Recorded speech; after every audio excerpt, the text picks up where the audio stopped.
Good morning. आज हम class 8 के लिए अध्याय 1 कविता लेकर आए हैं और मैं सभी बच्चों से रिक्वेस्ट करती हूँ कि आप लोग अपना बुक्स जल्दी से जल्दी खरीद लें और नोटबुक भी खरीद लें। और आज से आपकी पढ़ाई शुरू हो गई है और चैप्टर 1 कविता है। कविता को आपको लिखना है, सबसे पहले लिखने के बाद इसे याद करना है। तो कविता का नाम है स्नेह शपथ। कविता है स्नेह शपथ, जिनके कवि हैं भवानी प्रसाद मिश्र। तो सबसे पहले हम इस कविता को पढ़ेंगे, आप ध्यानपूर्वक इसे सुनिए, इसके बाद इसका अर्थ समझेंगे। तो कविता है स्नेह शपथ। हो मित्र या कि वह शत्रु हो, परिचित हो या परिचय विहीन, तुम जिसे समझते रहे बड़ा या जिसे मानते रहे दीन, यदि कभी किसी कारण से उसके यश पर उड़ती दिखे धूल, तो सख्त बात कह उठने की तेरी जिह्वा से हो न भूल। मत कहो कि वह ऐसा ही था, मत कहो कि इसके 100 गवाह, यदि सचमुच ही वह फिसल गया या पकड़ी उसने गलत राह, तो सख्त बात से नहीं स्नेह से काम जरा लेकर देखो, अपने अंतर का नेह अरे देकर देखो। कितने भी गहरे रहे गर्त, हर जगह प्यार जा सकता है, कितना भी भ्रष्ट जमाना हो, हर समय प्यार भा सकता है। जो गिरे हुए को उठा सके, इससे प्यारा कुछ जतन नहीं, दे प्यार उठा पाए न जिसे, इससे गहरा कुछ पतन नहीं। देखे से प्यार भरी आंखें दुस्साहस पीले होते हैं, हर एक दृष्टता के कपोल आंसू से गीले होते हैं। तो सख्त बात से नहीं स्नेह से काम जरा लेकर देखो, अपने अंतर का नेह अरे देकर देखो। है शपथ तुम्हें करुणा कर की, है शपथ तुम्हें उस नंगे की, जो भीख स्नेह की मांग मांग मर गया कि उस भिखमंगे की। बस सख्त बात से नहीं स्नेह से काम जरा लेकर देखो, अपने अंतर का नेह अरे देकर देखो। भवानी प्रसाद मिश्र जी इस कविता में हमें अपने अंदर का नेह, अपने अंदर का प्रेम दूसरों के प्रति दे करके, उसे चाहे वो अमीर हो या गरीब हो, सभी को अपना प्रेम दिखा करके प्रेम से बुरे व्यक्ति को भी सही राह पर लाने के लिए कहते हैं। तो इस कविता को हम लोग पढ़ चुके हैं, आप इन्हें याद करेंगे, अपनी नोटबुक में लिखेंगे। और इस कविता के द्वारा कवि कहते हैं कि हमारा स्नेहपूर्ण व्यवहार किसी बड़े से बड़े अपराधी को भी सुधरने और संवरने में मददगार हो सकता है, परंतु हमारे मुंह से निकली कटु बातें किसी की छोटी सी भूल को भी बड़ा करके उसे विनाश के गर्त में धकेल सकती है। प्रस्तुत कविता के माध्यम से कवि इसी भाव को उजागर करते हुए हमें सदा दूसरों के प्रति स्नेहपूर्ण व्यवहार रखने की प्रेरणा दे रहे हैं। तो कविता लिखने के बाद हम इस कविता को अभी समझेंगे कि कवि हमसे क्या कह रहे हैं।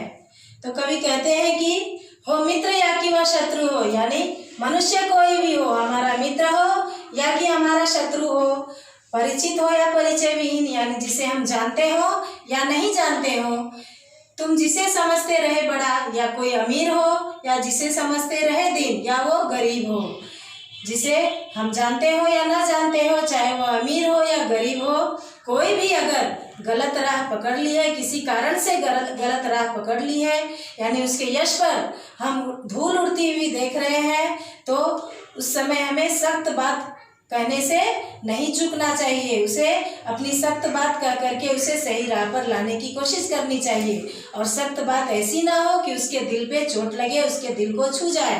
तो हमें अपने प्रेम पूर्वक बातों से उसे सही राह पर लाने का प्रयास करना चाहिए। दूसरे पैराग्राफ में है कि मत कहो कि वह ऐसा ही था। तो अगर हमने उस व्यक्ति को सुधारने का प्रयास नहीं किया, तो हम उस पर कोई बहाना लगाते हैं कि वो व्यक्ति ही ऐसा था, तो हमें ऐसा नहीं कहना चाहिए कि वो व्यक्ति ही ऐसा था।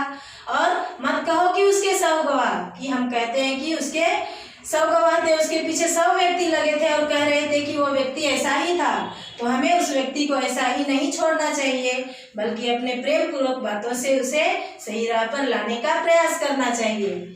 यदि सचमुच ही वह फिसल गया, यानी वो सचमुच गलत राह पकड़ लिया है और गलत राह पर चल दिया है, तो उसे सख्त बात से नहीं बल्कि स्नेह से काम लेकर देखना है, अपने स्नेह को बांटना है और उस व्यक्ति के प्रति हमें स्नेह से प्रेम पूर्वक व्यवहार करना है।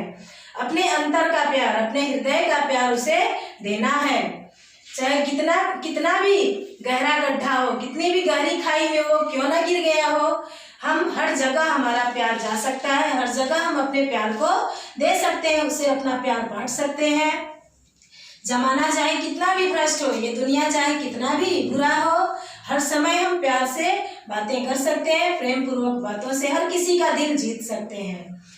लेकिन इतना कहकर भी, इतना करके भी जो गिरे हुए व्यक्ति को, जो बुराई में फंसे व्यक्ति को उठा नहीं सकता है, उसे बचा नहीं सकता है, उस बुराई से निकाल नहीं सकता है, तो इससे प्यारा कुछ जतन नहीं, तो या पतन नहीं, तो इससे गहरा कुछ भी पतन नहीं है, यानी हमारी पराजय है। वहाँ पे हम वहाँ जीत नहीं सके। अगर गिरे हुए को उठा दिए, उसे सही राह पर ला दिए, तो इससे प्यारा कोई भी जतन नहीं है, तो इससे प्यारा कुछ भी चीज़ नहीं, कोई भी चीज़ नहीं है। लेकिन अगर हम उसे नहीं निकाल सके उस बुराई से, तो हम पतन के मार्ग पर हैं, यानी हम अपनी हार को वहाँ पर देखते हैं, अपनी पराजय को वहाँ देखते हैं।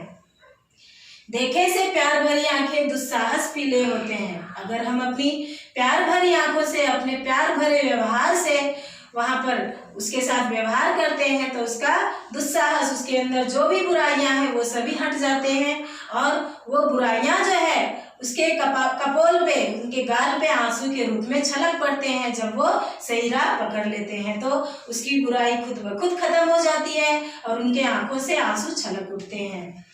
तो सख्त बात से नहीं, हमें स्नेह से काम लेना है। कभी भी कड़वी बातें, कटु बातें उसे नहीं कहना है, क्योंकि अगर हम कटु बातें कहेंगे तो वो सही राह न पकड़ के बल्कि और बुराई की राह पे चल देगा। तो हमें अपने अंदर से, अपने हृदय से हमेशा प्रेम भरी बातों को निकालना है, और दूसरों को अगर सही मार्ग पे लाना है तो अपना प्रेम दे करके, अपने प्यार से उसे सही राह पे ला सकते हैं। तो कभी हमें शपथ देते हैं, कसम देते हैं उस करुणाकर की, यानी उस ईश्वर की शपथ देते हैं और कहते हैं कि तुम्हें उस ईश्वर की शपथ है, उस नंगे की यानी गरीब व्यक्ति की शपथ है, उस भिखमंगे की शपथ है जो भीख मांग मांग कर मर गया। उसे सही राह पर लाने वाला कोई नहीं था, उसकी मदद करने वाला कोई नहीं था, उसे उठाने वाला कोई नहीं था, वो भीख मांग मांग कर मर गया। लेकिन तुम्हें उन सब की कसम है कि बस तुम उस बुरे व्यक्ति को, जो बुरे मार्ग पर चल पड़े हैं, जिसे तुम्हारी सहायता की जरूरत है, उन सबको तुम सख्त बात से नहीं बल्कि अपने प्रेम पूर्वक बातों से उसे उठाओ और जाकर के उनकी मदद करो, दूसरों की भलाई करो और उसे सही मार्ग पर लाओ। तो ये सब काम तभी संभव होगा जब उन्हें हम अपना मार्ग दिखाएंगे, सही मार्ग दिखाएंगे, अपने अंतर का नेह देंगे, तभी जाकर के हम उसे सही राह पर ला सकते हैं। तो कवि हमें इस कविता के द्वारा यही सिखा रहे हैं, यही कहना चाह रहे हैं कि हमें हमेशा दूसरे व्यक्ति की मदद करनी चाहिए और प्रेम से करनी चाहिए, न कि अपनी कड़वी बातों के द्वारा। धन्यवाद। पढ़ेंगे और अगले क्रम में हम इस पाठ का शब्दार्थ देखेंगे। शब्दार्थ में है परिचय विहीन, मतलब जिसे हम नहीं जानते हो, जो हमसे अपरिचित हो, अनजान हो। दीन, दीन मतलब होता है गरीब, दुखी। यश, यश मतलब है ख्याति, प्रसिद्धि। जीवा, जीवा मतलब जीव। अंतर यानी हृदय या मन। गर्त, गड्ढा, भ्रष्ट, खराब या गलत। धृष्टता, बुराई। कपोल, गाल। नेह, स्नेह। तो आज के लिए इस पाठ में इतना ही। तो आप लोगों का गृह कार्य, होमवर्क है कि आप इस कविता को लिखेंगे, शब्दार्थ को अपनी नोटबुक में लिखेंगे और इसे याद करने का प्रयास करेंगे।